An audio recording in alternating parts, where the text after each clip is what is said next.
Hello there, you're with NDTV. I'm Maha Siddiqui. The Goods and Services Tax Council, that's the GST Council, has said that it has agreed to levy a 28% indirect tax on online gaming, casinos and horse trading. The tax would be levied on full face value. This has come as a major shock to the industry that says it will potentially kill the platform. They say it will limit their ability to invest in new games, impact cash flows as well as business expansion. The All India Gaming Federation has called the council's move as irrational and egregious. Online gaming players have reportedly and repeatedly urged the government and the GST Council to levy 18% GST on their segment instead of 28% that was recommended by the group of ministers. Is the fledgling gaming industry been dealt a lethal GST blow? That's the question that we are asking. But before that, let's quickly listen in to what the finance minister had to say. Online gaming, horse racing and casinos will be taxed. They will be taxed at 28%, each one, and they will be taxed on full face value. Now, the GST Council has agreed to levy a 28% tax on online gaming, casinos and horse racing. Parmeshwar explains what this 28% tax means for the online gaming industry in India. With the aim of discouraging young people from getting addicted to online gaming, the GST Council has agreed to impose a 28% tax on online gaming, on casinos as well as horse racing. Now, this goods and services tax is likely to be levied on the full face value, which is the total value of bets placed on a single platform. So how exactly will this 28% GST impact gaming in India? Well, after the new GST rates implemented, 28 rupees will be charged per 100 rupees spent on online games. Online gaming companies are saying that levying this 28% GST will limit their ability to invest in new games, impact cash flows as well as business expansion.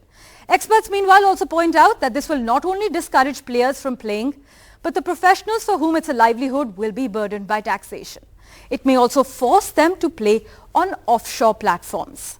Meanwhile, the All India Gaming Federation, which represents companies like GamesKraft and Winzo, say the decision by the council is unconstitutional and irrational.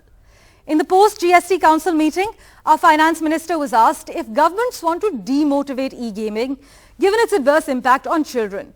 Well, Nirmala Sitharaman said that the council does not want to end any industry, but to quote the finance minister, they also don't want to give the wrong message in the country by lowering the tax rate on such industries to the level of essential goods. So tax on e-gaming would be imposed without making any differentiation based on if the games require skill or based on chance. The finance minister said that a discussion was held on whether an online game is skill-based or chance-based. She clarified that they are not looking at a game if it's skill-based or chance-based or both. She said we are purely looking at the value it generates that can be taxed. Leaders in the industry highlight that there is a fine line between skill-based games and casino betting apps, and they assert that skill-based games and apps engaged in betting or casinos should not be treated in the same manner. The GST Council has recommended to remove this critical distinction between games of skill and games of chance, which has always been a determining factor in applying rate of tax and valuation. Now, this is being seen as a setback for the Indian gaming industry, as they were expecting that at least the levy will be on the margin and not the full face value. This as online gaming players have repeatedly urged the government as well as the GST Council to levy 18% GST on the entire segment instead of the 28% that has been recommended by the group of ministers. But online gaming federations and companies have warned that the rising gaming economy will take a big hit and trigger economic stress, restrict job creation and curtail economic growth within this sector. They also warn that this new tax decision could shift users to illegal betting platforms, leading to user risk as well as loss of revenue for the government. Let me bring in our guest now, Dhruv Garg, technology lawyer and head legal AIGF, that is the group of the industry for gaming federation, advocate L. Badri Narayanan, executive partner, and Lakshmi Kumaran and Sridharan, Jay Saita, technology and gaming lawyer. Dhruv Garg, coming first to you. Should skill-based games and apps engaged in betting or casinos be treated differently? That was the demand that you all were making, I understand. Why do you think they should be treated separately? Because right now it's all been clubbed together under 28% GST. Thank you, Maha, for inviting us. Maha, if you look at the GST Act itself, the Act itself till date said that no actionable claim other than betting, gambling and lottery GST will be charged on the whole actionable claim. And online gaming was not in part of that. So under the GST Act itself, till now, the GST was now not charged at the whole face value. It was only charged on the platform fee or the gross gaming revenue. That is the fee charged by the platform, correct? Which is a small percentage of the face value. And this has also been held to be so by multiple high courts, including the Karnataka High Court recently. And there is a 60-year jurisprudence which says that there is a big difference between game of skill and game of chance, which is betting and gambling. So on those rational basis, it is was expected that the government will retain that distinction that was there for a very long time. All right. Badri Narayanan, you just heard Dhruv Garg there, and the industry has said that the decision does ignore 60 years of settled legal jurisprudence and lumps online skill gaming with gambling activities, which they believe is unfair. Help us understand the legality then of this move. I understand. I think, like I said before, I kind of start. I think it's been a very, I won't say regressive, but it's been a move which I don't think has really found favors in any quarters, and I think it was very unexpected and shocked. And why I'm saying that this is having a huge impact, to answer your question, is because there was never an expectation that the tax that is going to be imposed on this sector is going to be higher than the revenue actually being received by the sector itself. So the revenue which is used to be a platform fee is lower than the actual tax that needs to be paid on that. So there's always been a situation in GST that the tax follows the money that has been earned on this transaction. On the game of skill and game of chance, it's always been the distinction that a game of skill is something which can be anything from chess to tennis to poker to rummy to fantasy sports and others. And they were always in a distinct pedestal with respect to games which are in the nature of betting and gambling, which is like casino and lottery. To club both of these together and have a uniform treatment clearly goes against what the Constitution has always recognized as distinct supplies and distinct situations. And they cannot be equated together.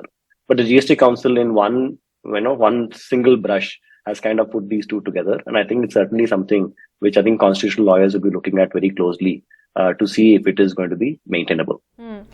Jay Sehta, you just heard the previous speaker there saying that there is a likelihood of the revenues being now curtailed because of this heavy GST. Now, will that make the gaming industry itself unviable, or is it too early to assume that this might be the outcome? I mean, to answer your question, there will certainly be a huge hit on the gaming industry. I may not go as far as saying it will kill the industry or be a death knell and so on, but it will definitely have a huge impact, an adverse impact.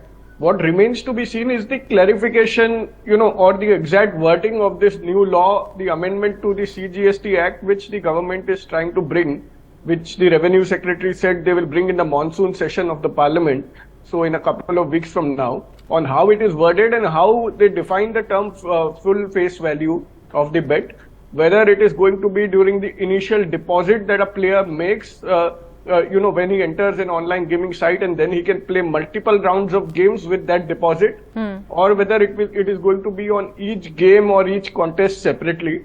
So I think that is also an important clarification that all of us await, the fine print of the wording of the new of the amendments to the CGST law. So I think that is going to be very important. But either way, there is going to be a substantial impact, and there is no shying away from that. Dhruv Garg, while the industry wants a distinction between games based on skill to those like betting, the finance minister is also making a distinction. She is saying that how can essential goods and services be equated with something like gaming or entertainment? Does that logic not cut eyes? It does not, Maz, because you have to understand that gaming online, when we talk about online gaming, it is based on a platform economy, correct? So what these online gaming companies are doing, they're just providing platform, and whatever the money comes, they only retain a very small percentage as a platform fee. Rest of the money, the players take back, correct, as winnings. So it is not that they are paying the whole amount just to play the games. They take back significant amount. For example, if someone puts in 100 rupees, the platform may charge, let's say, 10 rupee as the platform fee, and the rest 90 goes to the winner. But and that is what this 10 rupees what the taxation was till now. Now, if it is done, obviously, as Jay has said, that we have to read the fine prints and we have to see what the exact wording are. But if it is on the full face value of full 100 rupee, that will mean that the tax may rise up to 1100%, correct? And the games might become, playing one single game may be 3 times more expensive than the last time. So this is the major problem and the major difference from any other entity that we are talking about. Challenges do you see ahead now for the industry? No, I think a couple of points I just thought I'll add. Sure, So go I ahead. think why this is an important change. For example, let us say I am a travel company. So let's say, for example, I am Make My Trip, and let us say, for example, I earn say 10% commission on the sale of rooms on my platform. Today, I am paying GST at 18% on my commission that I'm earning on sale of my room. If you want to increase that to 28%, I think the industry is very fair and saying that no problem. You don't equate us with essential goods or even normal services. We are willing to pay a sin tax to the extent of 28%. And on the commission that we earn, we are quite happy to kind of give that 28%. What the government is proposing is that not only will Make My Trip or equivalent pay its 28% on its commission, but also on the hotel charges itself. So let's say, for example, there's a hotel charge of 10,000 rupees. They want to levy GST in the hands of Make My Trip or equivalent platform, not only the 10%, say the 1,000 rupee that it earns as its revenue, but also 28% on the total value of this thing. And what Dhruv makes a sense is that that's excessive, and that's going to kind of take away for the reason that unlike a hotel room, the situation where people like us are playing on this platform, and the winner is basically taking a percentage of that, and the remaining people, just like in the case of stock market or anything like that, is actually going to lose some portion with respect to that. And the industry has been maturing by having self-regulating authorities to kind of handle that. But if today, for example, in the hands of the industry, you're asking them to actually pay tax with respect to people actually coming and playing, it's like taking Make My Trip and asking them to pay tax on the hotel, taking Zomato and asking them to pay hotel on the restaurant charges.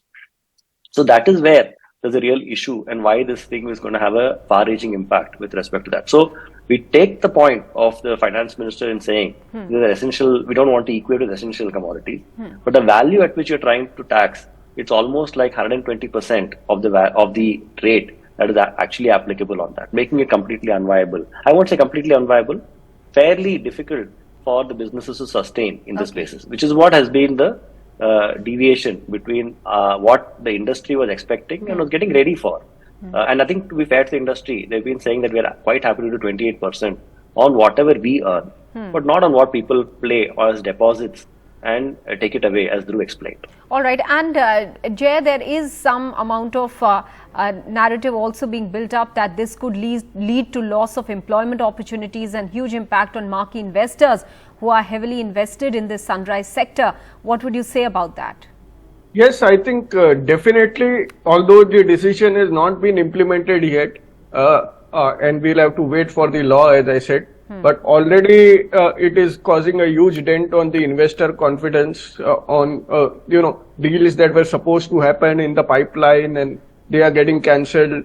And already there is talk of downsizing by the gaming companies. So it is certain that this will lead to all those headwinds and all those challenges for the industry. It's going to be difficult times if this is what is implemented. All right. Number two, what I heard the revenue secretary saying this evening was also that they are going to go after all the gaming companies charging 28% on the full value even till date from 2018, and they are going to file an appeal in the Supreme Court and going to go after that. So that's a kind of a retrospectively also they are going to saddle the gaming companies with this liability, and that is something also that is going to be deeply concerning. All right.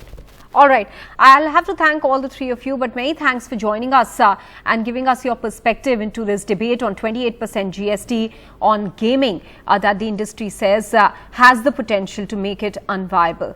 Let me also bring in now Nitesh Mitrasen. He's the founder and CEO of Nazara Technologies. Many thanks. First of all, what were the points that the industry tried to make to the council as far as the GST percentage is concerned? I think the skill-based real money gaming industry is one of the segments, under the overall online gaming, e-gaming space in India. And that has scaled the most in the last few years. My own company has only a 5% exposure to that, so it's not a material exposure. But for many players, it's, their entire business model and 100% of their business. So to that extent, with such a high taxation, the incentive for players or consumers will significantly drop, and you could probably see a significant erosion of participation happening on these platforms. I think that's been the crux of the matter that has been under discussion and what the gaming industry has been pushing for. So Nitish, what was the growth that the gaming industry was seeing? Again, I will talk specifically on the real money gaming space. It has grown, especially, I would say almost 50 to 75% year on year over the last 5-7 years. Following the growth in mobile phones in India, better data, better digital payment ecosystem, a lot of macro factors that have led to this kind of growth. The overall gaming industry in India is also growing at a very healthy 40-50% growth over the last many years, and we expect that to continue to happen because the opportunity for India to become a very large gaming nation, both from a home market as well as an export market, is very large. And this I'm referencing to the overall gaming industry, not just specifically the skill-based real money gaming industry, which is right now under question or under pressure due to this GST announcement. So, Nitesh, now Goa was one of the states that said to the council that they won't allow more than 18% of GST. So, were there any negotiations? How did this figure reach to 28 ultimately? Was there any scale that was suggested by the industry to the council? I'll be honest, I'm not privy to, a lot more detailed conversations specific to Goa, etc. Because, like I mentioned, my own company, Nazara's participation in this real money gaming space is fairly limited. And, I have not been in the front lines of these discussions. So perhaps these questions will be better answered by an association like AIGF or IMI, etc. Okay. So, but Nitish, does the council allow for the industry any sort of redressal? What is the industry looking at now? From the industry perspective, of course, everyone is coming together under these associations and platforms to make their best effort to see what can be done to mitigate the impact and mitigate this challenge that has been posed. From a legal or redressal mechanism perspective, again, I am not too sure. It's just happened yesterday. And, over the next few weeks, we will probably get more clarity on what is the right approach to be taken here to find a solution. All right, Nitesh, many thanks for joining us here on this discussion.